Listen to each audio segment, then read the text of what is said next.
Welcome to our 2016 International Conference of Educational Technology. We would like to start the conference by the opening address by Jae-sam the President of Korea Society of Educational Technology. I want you to welcome him with big applause. We cordially welcome all of you to 2016 ICET Seoul International Conference. Hoping you join us at the Korea University Inchon Memorial Hall. This international conference is especially organized in the collaboration of AECT and KSET with the support of Korea Research Fund, KAIS, and Kribet, and Cheongdam, Yubion, Credu, Polaris, Techville, and so on, as an effort to continue discussion on recent research and practice regarding educational technology with the national and international experts from the United States, Canada, England, South Africa, Thailand, Singapore, Japan, and Korea. The main theme of this conference is Rethinking Educational Technology in the Smart Learning Environment. The topics will be touched and addressed to you in various formats, keynote speeches, concurrent sessions in 3 tracks, invited sessions, and panel discussion, and poster sessions. We hope that all international and national presenters, discussants, and engaged participants result in even stronger network to share invaluable expertise and experience for the purpose of facilitating learning and improving performance in this conference. It is beyond my description to appreciate the gigantic effort of Professor Hyunjin Kim at Korea University, Korea National University of Education, and Professor Inu Park at Korea University for preparing this dandy program and providing the whole building and the logistics and the human resources. Is here Dr. Kim and Dr. Park? Yes. Give them big hands. At this moment, let me introduce the very important people in this hall. Dr. Seok-soo Han, President of KAIS, right there. And Dr. Yamanichi from Japan, President of JSET.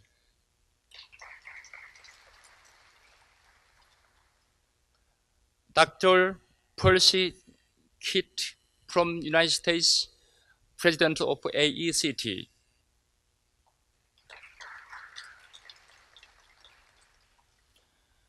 And Dr. Branch from United States, the keynote speaker tomorrow.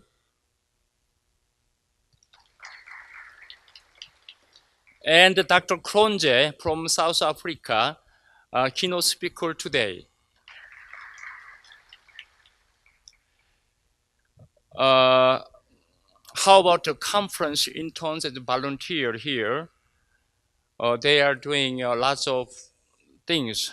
So, and we also have financial supporters in this conference. Finally, even we have a small audience right now here.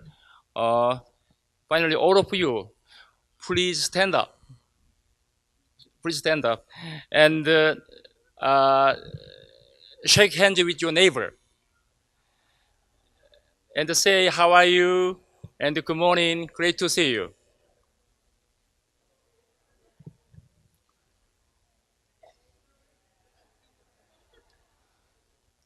Okay, have your seat. Thank you for your cooperation for being a part of this opportunity. Thank you.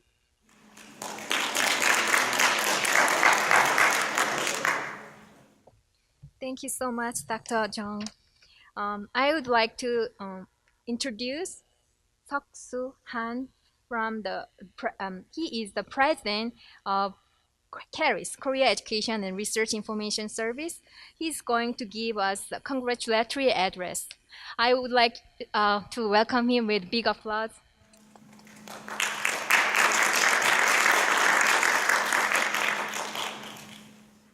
Good morning, everybody. Before starting my address, I bring my address written in Korea. My staff just give the address written in Korea. I learned English a long time ago, so I almost forgot. So I'm not good at English, but there are many Koreans, so I speak my address in Korea. 안녕하십니까. 한국교육학술정보원 원장 한석수입니다.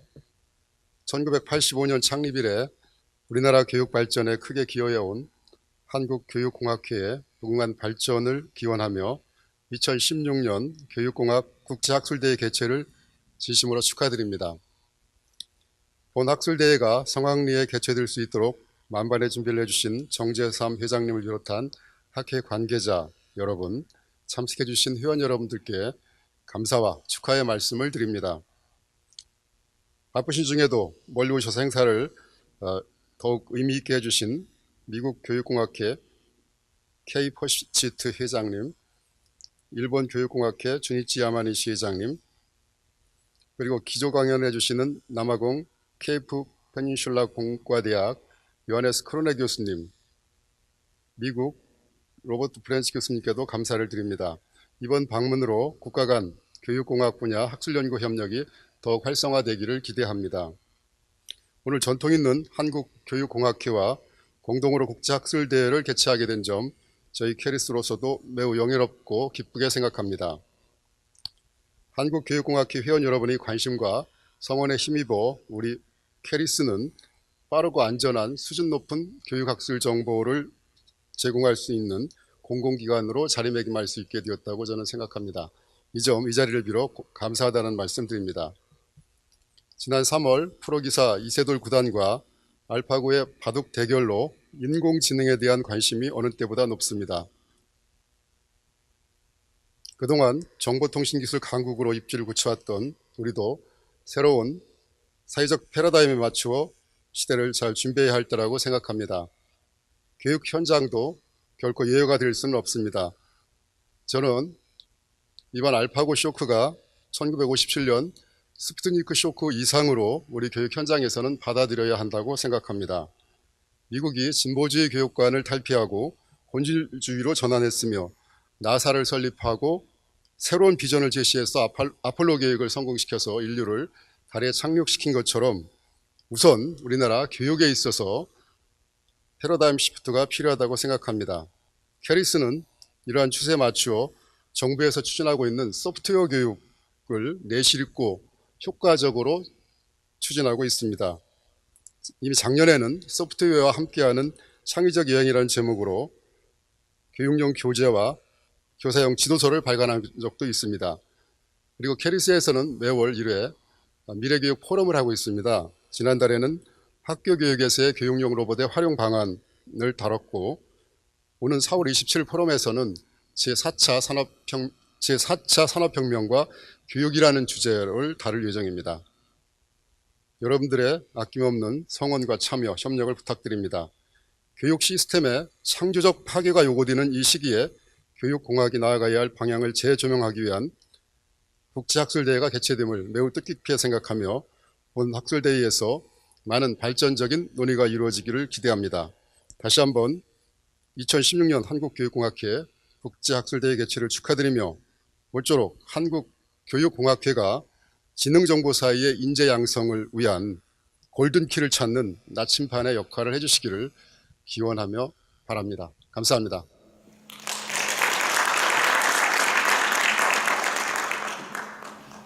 Thank you so much, Dr. Han.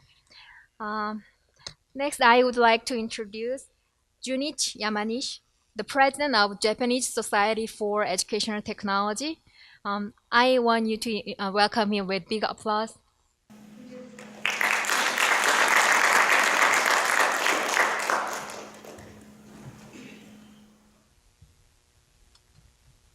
Good morning, everyone.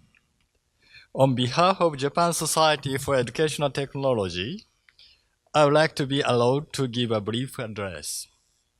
First of all, I express my sincere gratitude to the Professor Josan Chang, the President of Korean Society for Educational Technology, and other colleagues who have made various preparations for the International Conference for Educational Technology today, and who have received me warmly.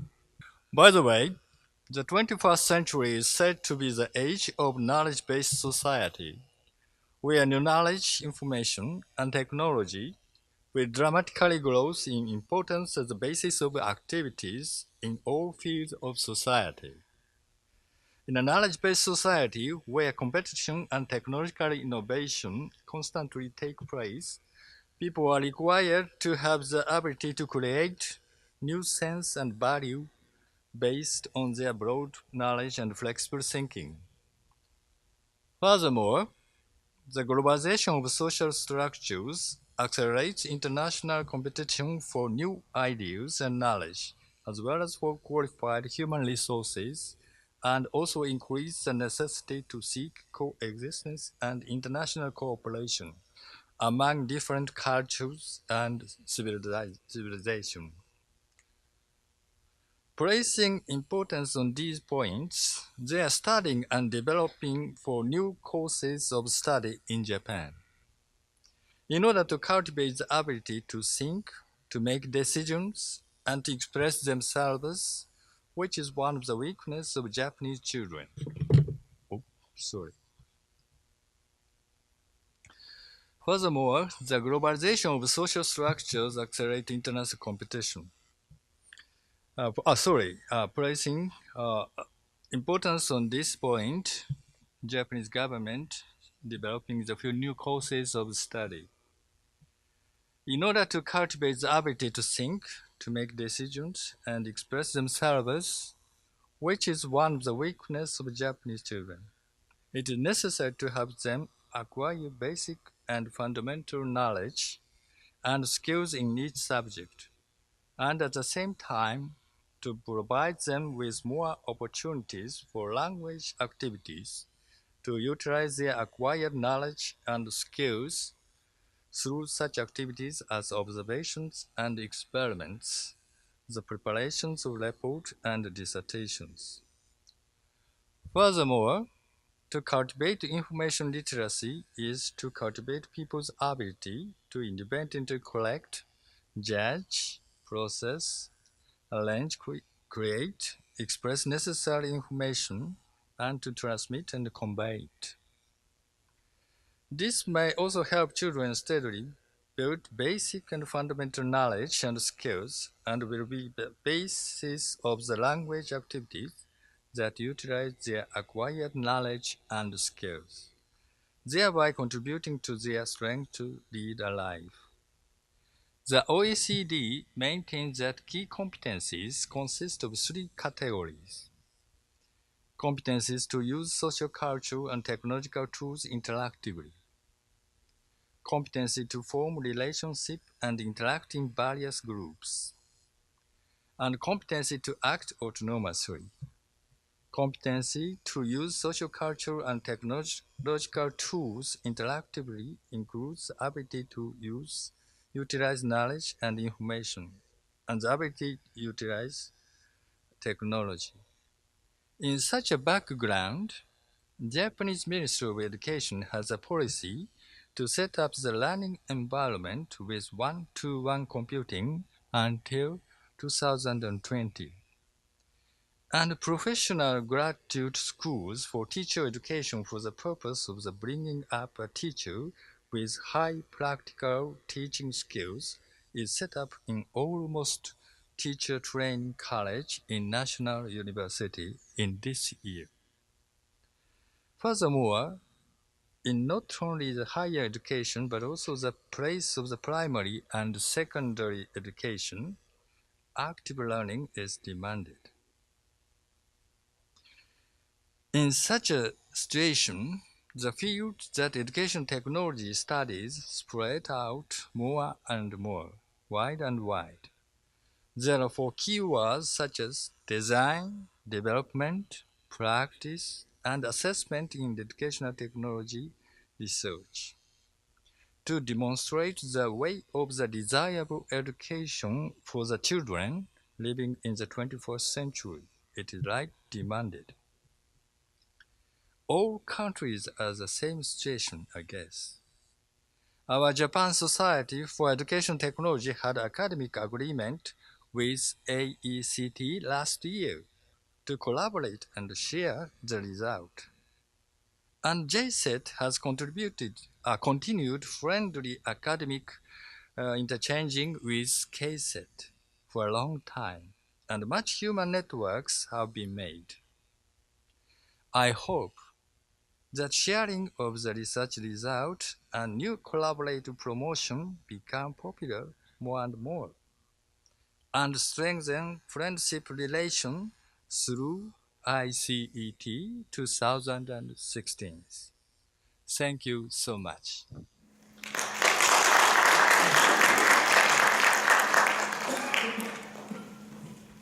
Thank you so much for a great congratulatory address. Okay, next turn will be the welcoming address. Dr. K. Perskit, the president of AECT, will give us the welcoming address. Would you welcome her with big applause?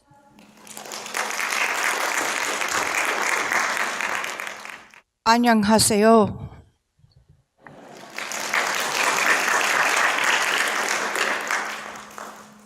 Dr. Branch and I are honored to join you for this 31st conference of the Korean Society for Educational Technology. We come to you representing the Association for Educational Communications and Technology. The mission of AECT is to provide international leadership by promoting scholarship and best practices in the creation, use, and management of technologies for effective teaching and learning in a wide range of settings.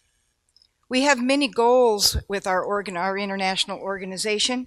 Not the least of them is to work within our disciplines to define those disciplines, extend those disciplines, and provide professional activities associated with those disciplines.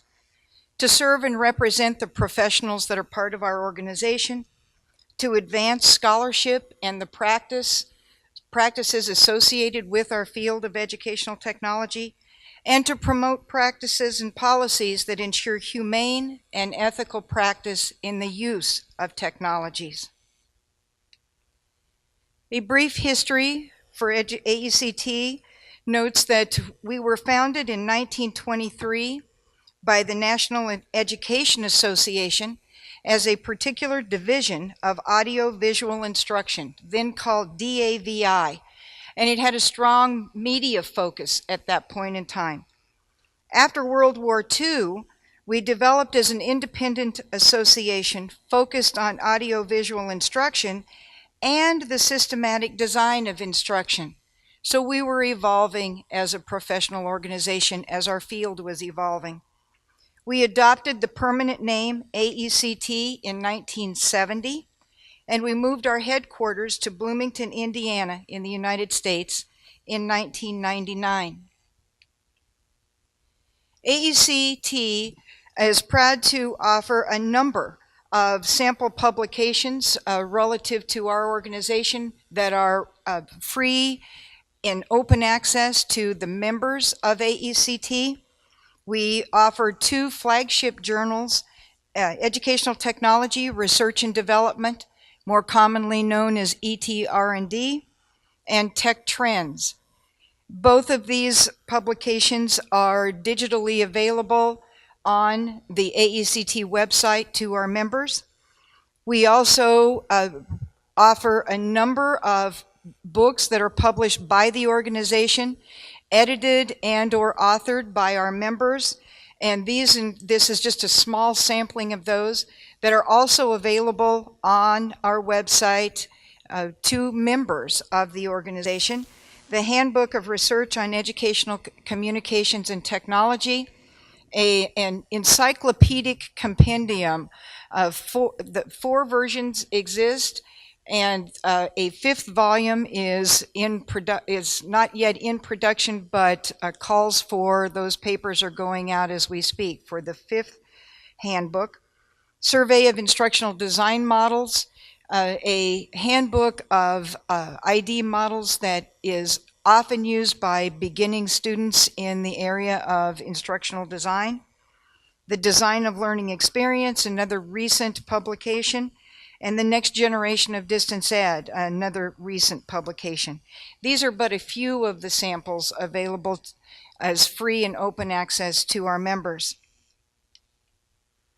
AECT offers a number of divisions for your interest in particular sectors of our field of work: culture, learning, and technology, design and development, distance learning, emerging learning technologies, our international division, organizational training and performance, research and theory, school media and technology, teacher education, and we have about a decade ago added a new group to our organization that is the Graduate Student Assemblies, specifically organized to include access to all of our divisions, but give special focus to the graduate students in our field. AECT membership now currently exceeds 2,500 active members worldwide. We offer an international fall conference, and the upcoming one is October 17 through 20 in Las Vegas, Nevada. For those of you who are interested in seeing a unique part of American culture, come to Las Vegas.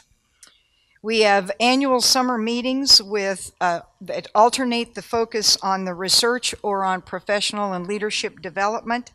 This summer our meeting is July 18 through 19 in Bloomington, Indiana. Every other year, or in even-numbered years, we offer an AECT International Research Symposium in the United States.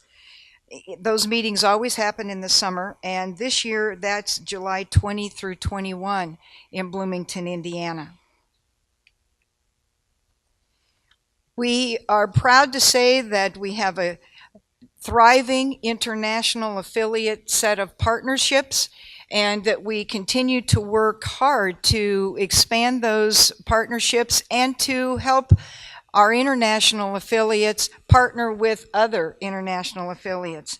Here you see a list of our current international partners, and we are working with others to develop further affiliate agreements right now: Turkey, Thailand, and others. We are particularly pleased with our partnership with KSET. It is one of the longest standing international partnerships that we have in the organization, and we are very pleased at our recent addition of the Japan Society for Educational Technology as a new international affiliate. Some of the current activities that AECT is working on: we have a couple of new online journals that are now in production and offering publishing and scholarly opportunities to our members. We have a set of standards for educational technologists and school library media specialists, and we offer a certificate program review for those programs to interested members. We work hard at our international outreach, and again are very pleased to have had the opportunity to come and join you here in Seoul, Korea. We offer multiple webinars and Second Life activities. Those webinars are free to our members, and they are offered internationally on a regular basis on a multitude of topics. We offer an AECT instructional design competition for graduate students in the 6 to 8 month period prior to our annual conference each year. This is a competition that graduate students take very seriously as they partner with faculty in their doctoral programs. We offer a series of, through Springer Publications, of AECT books and briefs. Our members are invited to submit proposals for those publications. They are sometimes practice focused and sometimes theory focused and sometimes research focused. We will partner, just as we have partnered with KSET to share this conference, the International Conference on Educational Technology. We are partnering with our colleagues in Bali, Indonesia, to offer the Educational Technology World Conference to be held July 31st through August 3rd this summer in Bali, Indonesia. We have a major reference work that is a call for proposals that's been out for about a year. This will be a significant, ongoing, major work of references to the scholarship, theory, history, and research of the field of educational technology that will be available digitally and updated at the author's desire. So as opposed to a static publication that never gets revised, this intent is to put these works out there, these scholarly works available, and allow the authors to update them as they choose. And finally, we have a brand new journal that's about to hit the books under AECT's authority, and that is the Journal of Formative Learning in Design. Formative Design and Learning, I'm sorry. A brief selection of the member benefits. Again, you have open access to ETR&D, instructional science, technology, instruction, cognition, and learning. We call that the TICKLE journal. And tech trends. There's also free online access to members for all 4 editions of the Handbook of Research on Educational Communications and Technology and many other publications.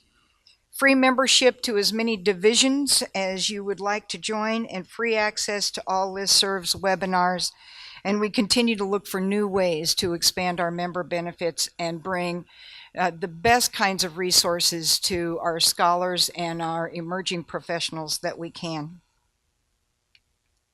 So I'll close my welcome to the opening of this conference with a thank you to KSET President, Dr. Jae-Sam Chung from Ewha Women's University. I'll recognize his vice presidents as well, Dr. Park and Dr. Choi in the audience. JSET President Yamanishi, who is with us, the KIRIS President, Dr. Han, who is with us, our hosts from Konkuk University and Korea University, Dr. Lim and Dr. Kim, and all of the other folks who have been busy over many months and invested significant time and effort. The other planners, the chairs, the discussants, attendees, and most of all, those of you who will present at this conference. I will close with my best effort at Kamsahamnida.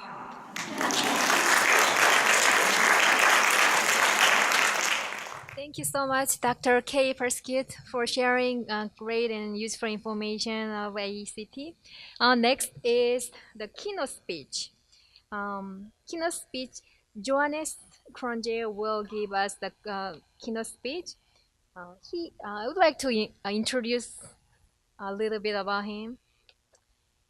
Johannes Kronje is the Dean of the Faculty of Informatics and Design at the Cape Peninsula University of Technology in Cape Town, South Africa, and he has been exploring the rhizonomic organization of content and learning 3.0.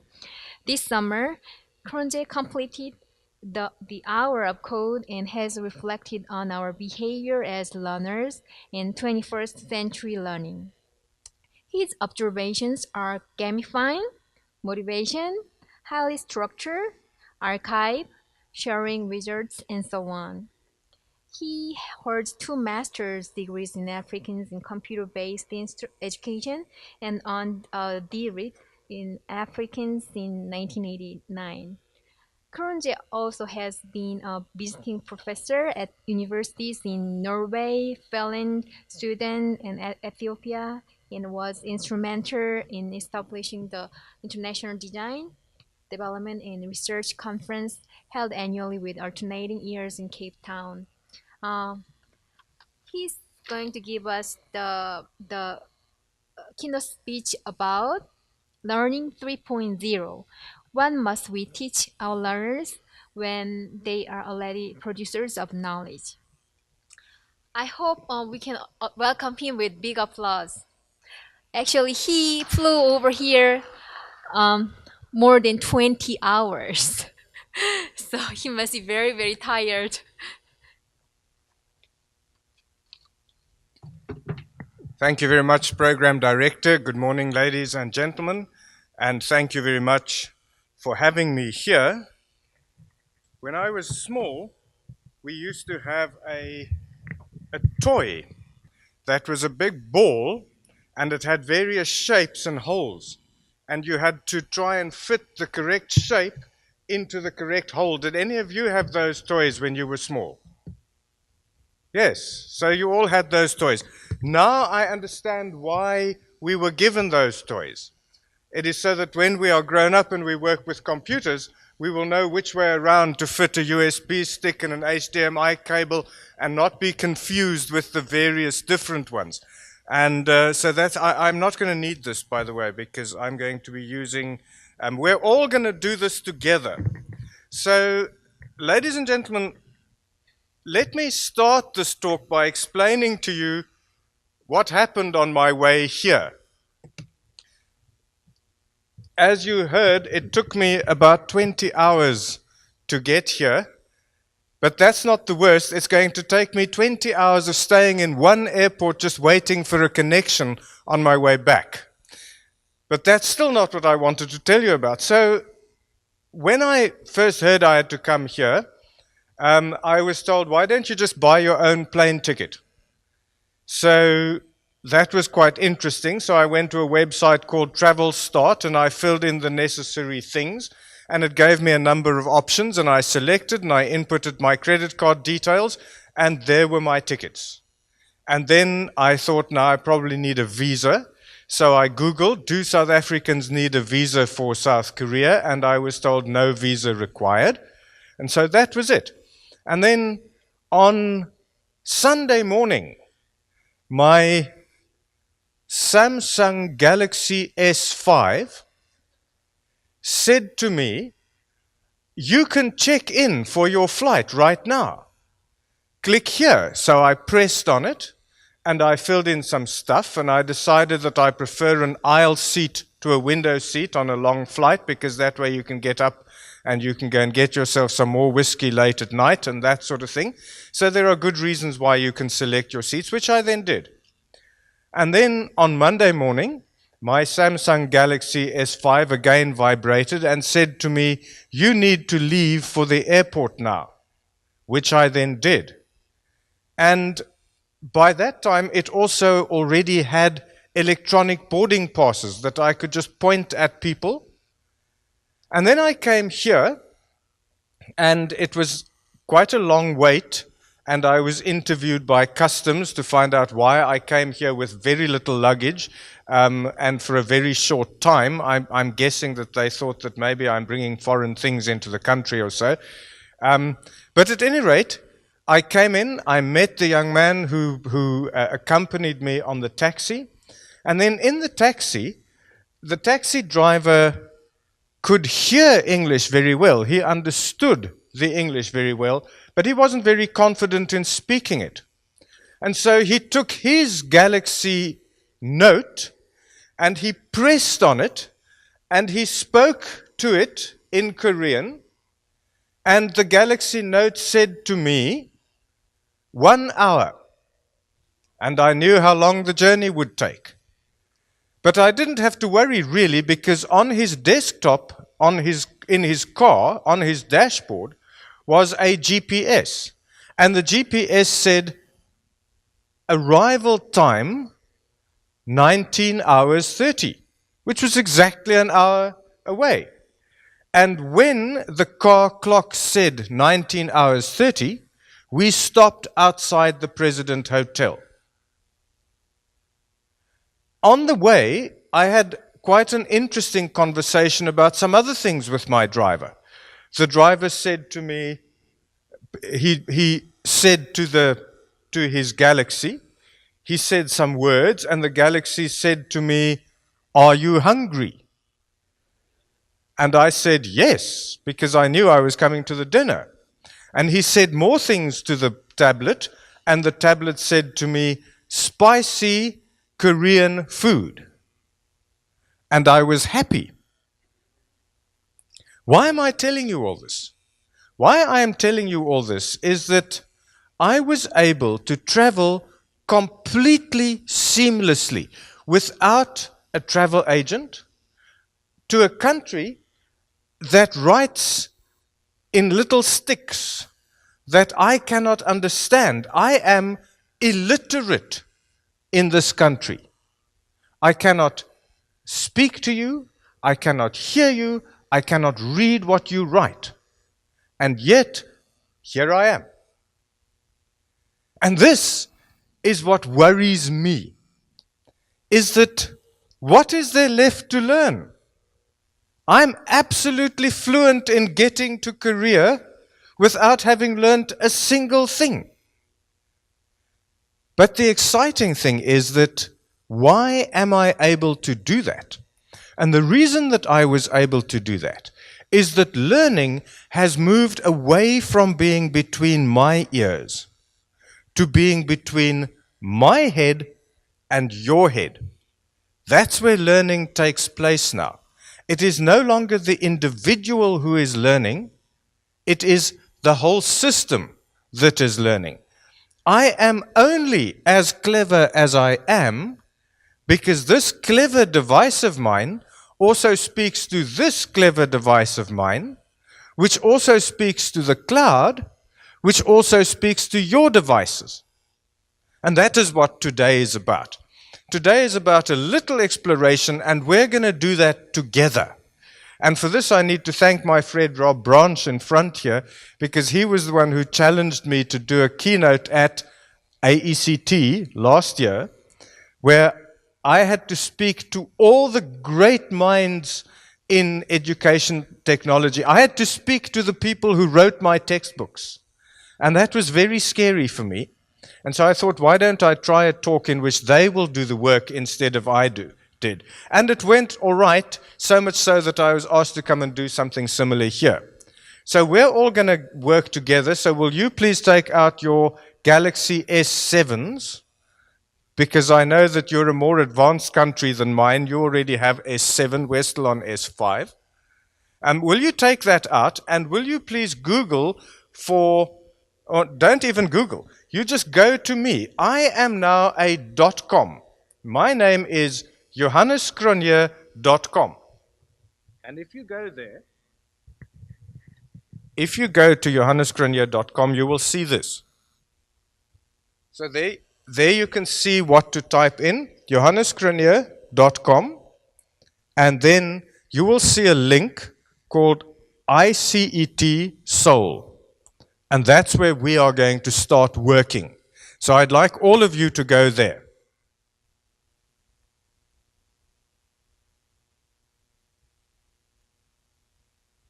And that's what it looks like. And in case you can't get to Johannes Cronje, that QR code will take you to that very same site. And if you don't know how to use a QR code, that googly code will also take you to this very same site. But that's where we're going to do our work. So can I have a show of hands? Who of you are there already? Only 2 or 3. Right, those of you who are slow learners, please join up with friends so that at least there is a device between 2 or 3 people. You need to work together here, ladies and gentlemen. The question we're asking ourselves is that if we are already producers of knowledge, what is left for us to learn? And what is it that we need to teach our learners since they are this clued up with knowledge? So I'm going to give you some background to that. And for that, I need you to click on the first link that says, rate the extent to which you are experiencing rhizomatic characteristics around you. If you will click on that link, and you will find a set of radio buttons.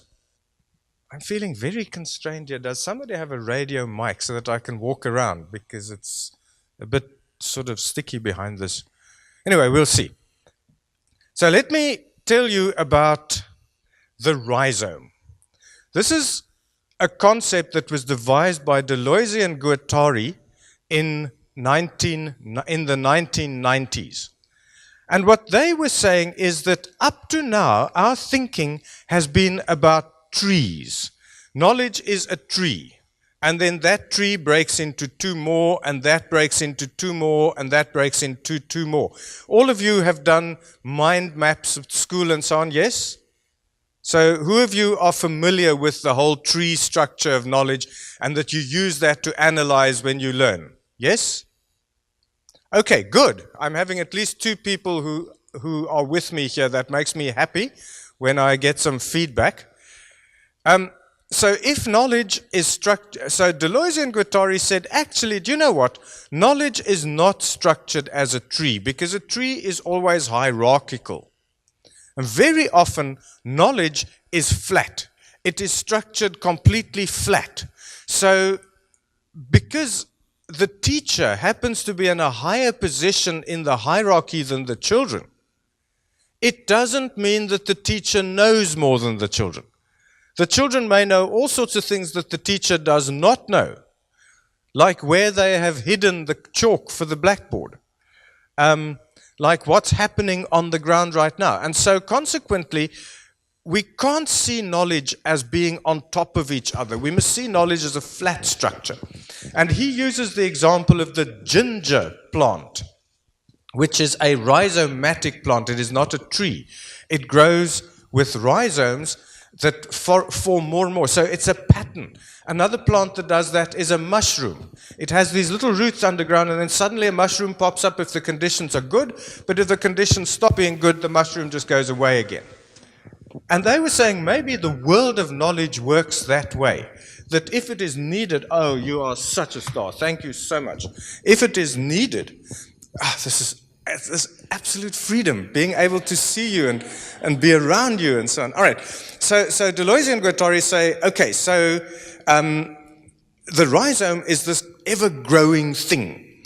And I'm going to take you through 6 elements of the rhizome, and then what I'd like you to do is to vote on the little radio buttons. You'll see we have, those of you who work with a Samsung will know that you can get from radio buttons 1 to about 5. Those of you who use that fruit platform,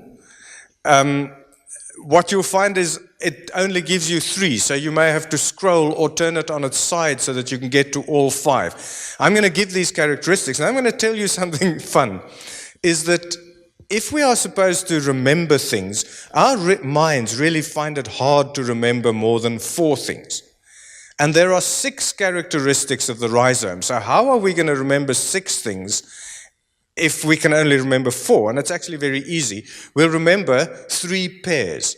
So the first pair we're going to look at is connectedness and heterogeneity. The second pair we'll look at is multiplicity and asignifying rupture. And the last pair we're going to look at is cartography and decalcomania. So that's how we're going to remember those 6 things. And as I take you through those characteristics, I'm going to ask you to vote for the extent to which you are seeing that around you and already living that.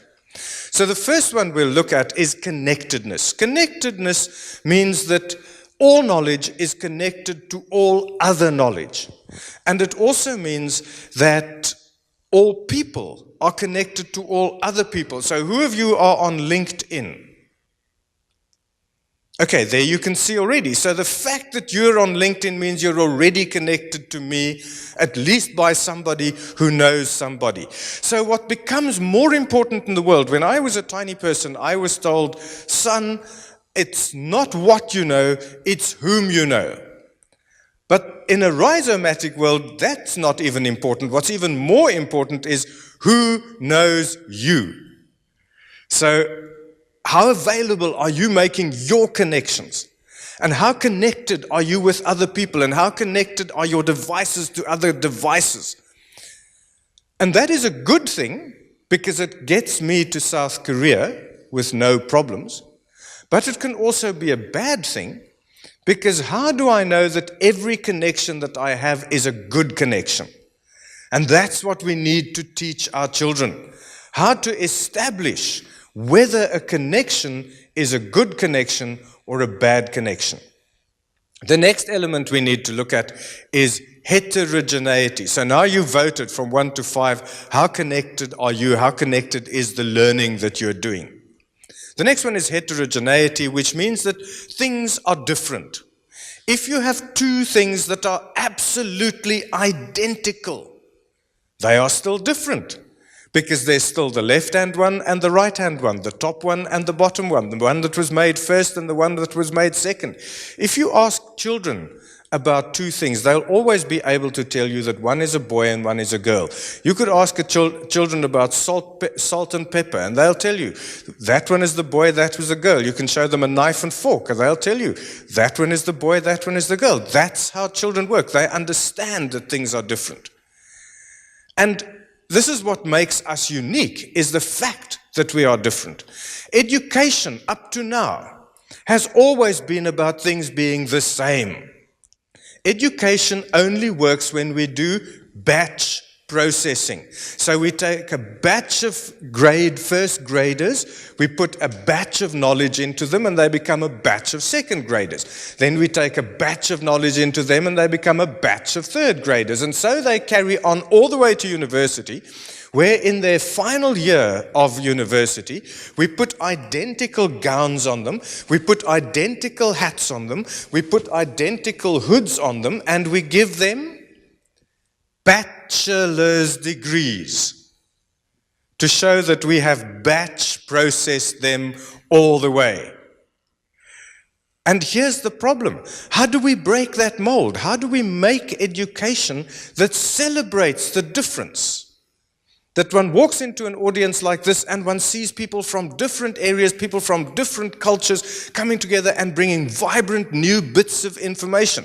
Because if we have the same of everything, it's called inbreeding, and that is a bad thing. So our culture of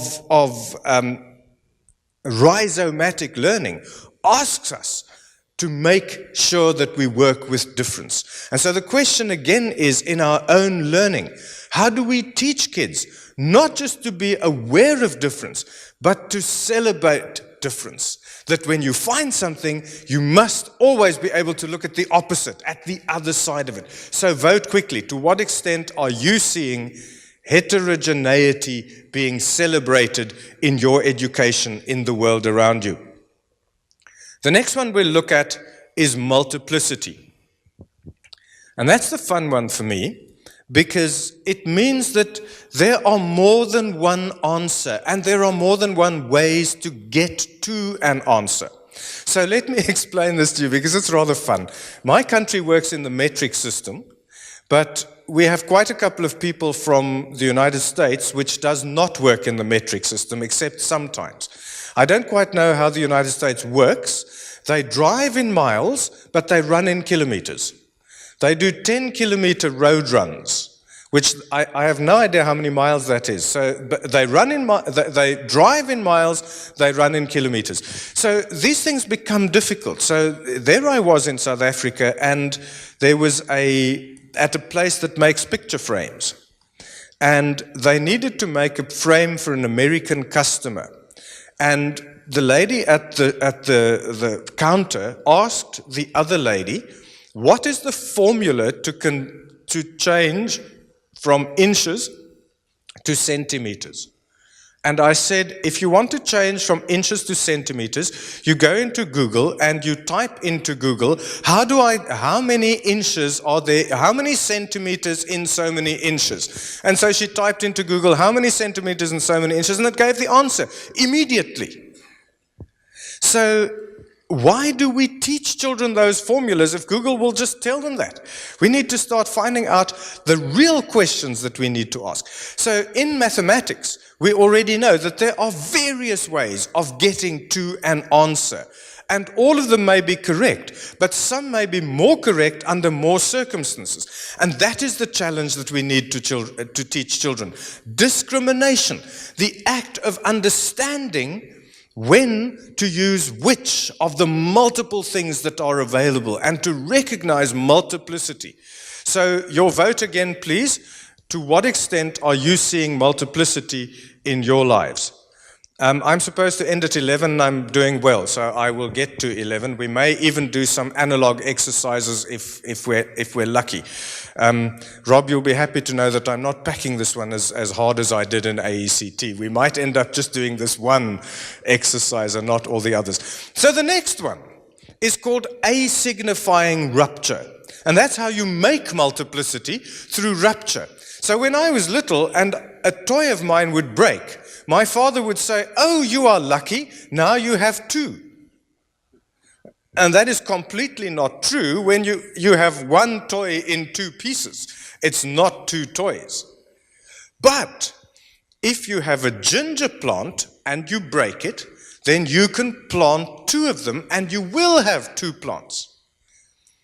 This is the fun thing. If you have one amount of money, and you give it to another person, you have no more money, that person has money. If you have an idea and you give it to that person, both of you have the idea. That person gives the idea back to you, you both have two ideas.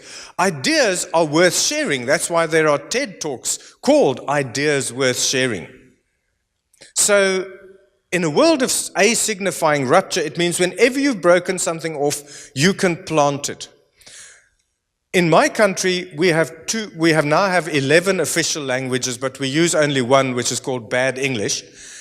But at school, we get taught at least 3 of them. And somehow or another, every teacher teaches us this is a noun, this is a verb, this is an adjective. None of them even acknowledge the fact that we had been taught those same things in a previous class. At some stage in mathematics, you get taught vectors. Vectors, which is about distance and direction and stuff which is very hard for me to understand. In mathematics, you get taught about vectors. About 6 months later, in the physics class, so help me, you get taught about vectors, with no recognition of the fact that you might have done it in another class. And that's what I mean by the absence of asignifying rupture. Surely, now something I do with my students when I have to teach them how to write a PhD thesis, the way I do that is to start by making them do a simple proof. To prove that a circle with a center bisected by a chord does so at right angles. And we draw two equilateral triangles, we prove congruency of triangles, and therefore they're on a straight line. It's as easy as that. Why do I do that? Because I want my students to understand the logic, saying, if you are given this problem with the following theoretical underpinnings, you will have the following findings which will lead to a conclusion on which you can base certain recommendations. And so whether it is a simple grade 10 mathematical proof or whether it is a thesis, it's the same thing. That's what asignifying rupture means, which means that we need to teach our learners transfer. This is something that we discovered. You know, Rob, it's fun when we discover things again and again and again.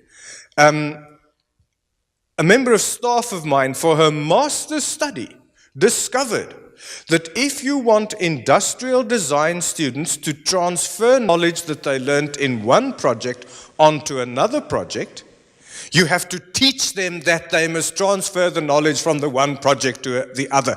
Transfer does not occur automatically. As we know from Benjamin Bloom, 1956, said that transfer does not occur automatically. Isn't this fun? And Don Clark, a little bit later, transfer does not occur automatically. And so help me if my student doesn't also discover this. So, in a world where we are producing knowledge and where our learners are producing knowledge all the time, what must we teach them? We must teach them to transfer knowledge, because that does not happen automatically. So that's the A signifying rupture. Will you vote quickly for yourselves? To what extent are you teaching your learners to transfer knowledge, and to what extent are you yourself transferring knowledge already automatically? So the next pair that we're going to look at is cartography and decalcomania. Cartography means we draw maps. Everything that exists is a map. Once that little rhizome root starts spreading, it makes a map for itself. And every map is different. This was a fascinating thing to me when I got off at the airport at Inchon, to think about, I was an individual in Johannesburg who climbed onto a plane when I became part of a multiple on that plane to Qatar, when I became an individual again to go through customs and get onto another plane where I became a multiple again to get off here, where I then stood in a queue with people who came from multiple other. Can you see how confusing that map becomes? My map is completely different from every other person's map. And here's where we need to teach differently when we teach mapping.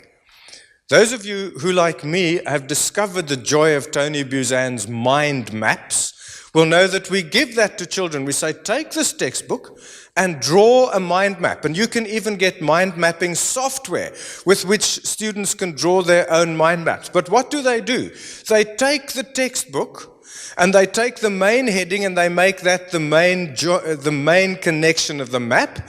And then they take the subheadings and they make them the subheadings of the map. That's not a map. That's a tracing. They have simply traced other people's maps. So what should we be doing? If we want to teach for transfer and use cartography as a process, what we do is we say to the learner, take yourself and put yourself in the middle of the map. And now take the information that I make available to you from textbooks, from the internet, from various other places, and draw your map. How does all this knowledge relate to you? Then you will have a different map for every learner. And do you see that you then no longer have to worry about plagiarism? Because you cannot plagiarize my map because you haven't lived it. So the challenge to you again, vote for me from 1 to 5. To what extent are you being taught, are you experiencing the world as your own map? And not that you're simply being expected to give somebody else's tracings. And this is the fun thing, at master's level, and in the United States, you guys need to think about your doctoral programs, and you need to think deeply about master's programs as well. Because we have, in my country, a very strong tradition of coursework at undergraduate level, and then full dissertation at master's. So what have we been doing? We have been teaching students year after year after year to do little short projects. After 4 years of doing little short projects, we say to them, now go away and do a 1-year project. They've had no skill in that. If I understand your doctoral programs correctly, you spend 3 years teaching students to do little projects and then expect them to do a big project in 1 year. So you unteach and then expect them to learn. No wonder there's such a huge dropout rate in doctoral programs, because you're teaching the wrong stuff. Even at master's and doctoral level, we're teaching the wrong stuff. I would think that these people are enjoying what I've just said. Should I be speaking to your professor as well? If we're going to work in a world of cartography, we've got to let go. That is the bravest single thing for an educator to do, is to let go so that the learners can learn in spite of us. So that's the mapping. So I'd like you to vote from 1 to 5. To what extent are you being allowed to draw your own maps? And I forgot to look behind me, so maybe my machine has switched off completely. No, it hasn't. It's still there. Okay, that's cool. It'll probably come on live. Yeah, there we go. So the last one is decalcomania. And what I'd like you to do without closing your current browser is Google for decalcomania so that you can see the absolute joy of what I mean by decalcomania. Now, ladies and gentlemen, decals are very, very well known in the East. It's what you do with porcelain. You take a little flimsy thing and you stick it on, and it has a picture, and you bake it. And so if you want to make a tree, you have lots of little bits and you stick them all on, and they become patterns. That's what decalcomania is. So I'll show you. I pre-Googled for decalcomania. It's my favorite thing in the whole world. Can you recognize that it's all these endlessly repeating patterns? So those of you who did science at school, chemistry, you will remember decalcomania is most well shown in a copper sulfate or any other crystal for that matter. Copper sulfate crystal. Remember, we used to have to make them at school. You had to go home and you had to make an oversaturated solution and take a little crystal and put it in, and then it evaporates off, and then I never made my solution strong enough so it would drop in the bottle and dissolve. But fortunately, some of my clever friends had two, so they gave me theirs, and then I was still okay at school. But the thing about those crystals is that they're all identical. They're all copper sulfate crystals. And no two are the same. And this is the mind-boggling thing about decalcomania. All are identical and no two are the same. And that's what we need to know about our learners. They're all identical and no two are the same. Their brains are identical. They've all got human brains sitting in there, and no two of those brains have been programmed identically. And so, again, to what extent are we able to make those connections, to teach our students that they make their own patterns? And I think the most important thing that needs to be recognized in the process of learning is that we actually need to teach our learners how to recognize those patterns.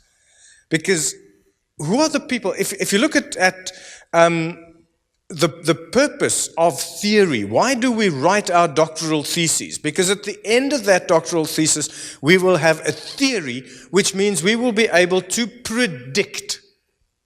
And you can only predict if you already know where the pattern is headed. And that, I think, is the most important skill that we need to teach our learners, is how to read the signs, how to predict. If I look at the number of times that I see a student going the wrong direction, particularly at doctoral level, you say to the student, this, I can never guarantee that you will pass. But if you continue with this, I can guarantee that you will fail. And then the student says, doesn't matter, Professor, I still think that I know better than you. I'm still going to submit it. And then it goes to the external examiner and it comes back with major changes and resubmission. And then I say to the student, I told you so. And it's not because the student didn't listen. It's because the student ignored the prediction. My bright students are the ones who know exactly what the patterns are that are wanted. Ladies and gentlemen, those of you who are doctoral students, hands up. Who of you are doctoral students? Good. What is the purpose of a doctoral study? To get the degree. That's it. Not to change the world, just to get the degree. So listen to the words of Johannes right now. Go home and finish it. That's it. When my wife did her own PhD, she found somebody, I can't remember who the woman was, whose line at the bottom, my wife then actually put that as her line at the bottom of her email signatures. And it said, it's only a fucking PhD. And so, recognize the pattern. There are 5 chapters. let me explain something to you. There are 5 chapters, and you just do what every chapter requires, because the examiner gets given a rubric that says, does every chapter do what it's supposed to do? And if he says yes to all, you graduate. It's as simple as that. Please, people, just learn the pattern. Ladies and gentlemen, having done that, let me look at my time here, and it takes me to exactly 2 minutes with which to end off the session. And so I'm going to just quickly ask you now to press the vote button or the submit button so that we can have a look and see to what extent this rhizome thing is happening. And I'm going to open my Google Docs. By the way, I must tell you, I did this presentation, or I was going to do this presentation in China. And when I walked into the hall to start my presentation, I realized that there is a thing called the Great Firewall of China. There is no Google Doc in China. And there I stood. It was a fascinating exercise. So if you would vote, so there we can see what's happening. We're getting more and more support for the connectedness and less support for the decalcomania. I'm never sure when I look at this. Rob, you'll remember when we did this a year ago at ICET, they were almost all the same. But these ones are really losing ground at the moment. I don't know, it's whether the concepts are becoming more and more difficult to understand by the end of it, or whether it's questionnaire fatigue. You know, when you fill in a questionnaire, when you get to the last question, you just answer any old way, it doesn't matter. I'm not sure what the reason for this is. And unfortunately, of course, since I never got ethical clearance from you to collect this data, I can't actually investigate to find out why it's happening. Ladies and gentlemen, so to quickly then recap what I said to you today. Firstly, I said you put things in pairs. If you have 6 things to remember, you just remember 3 pairs. And so the first pair that we looked at was, come on, help me. Connectedness and heterogeneity. The fact that things are connected and different, and it's because they're different that they can connect. And all knowledge is connected to all other knowledge, and we need to teach students to do the transfer from one to the other. The next one was multiplicity and asignifying rupture, which means we need to plant new knowledges and watch them grow. And the last 2 that we looked at was mapping cartography, which means each one draws his own map. And the reason for doing those mappings is that we can look at the decalcomania and how patterns endlessly repeat being different but recognizable, and we need to teach the skill of pattern recognition. Ladies and gentlemen, in a world of 3.0 where our learners are producers of knowledge, the thing that we need to teach them explicitly still is how to learn. That's it.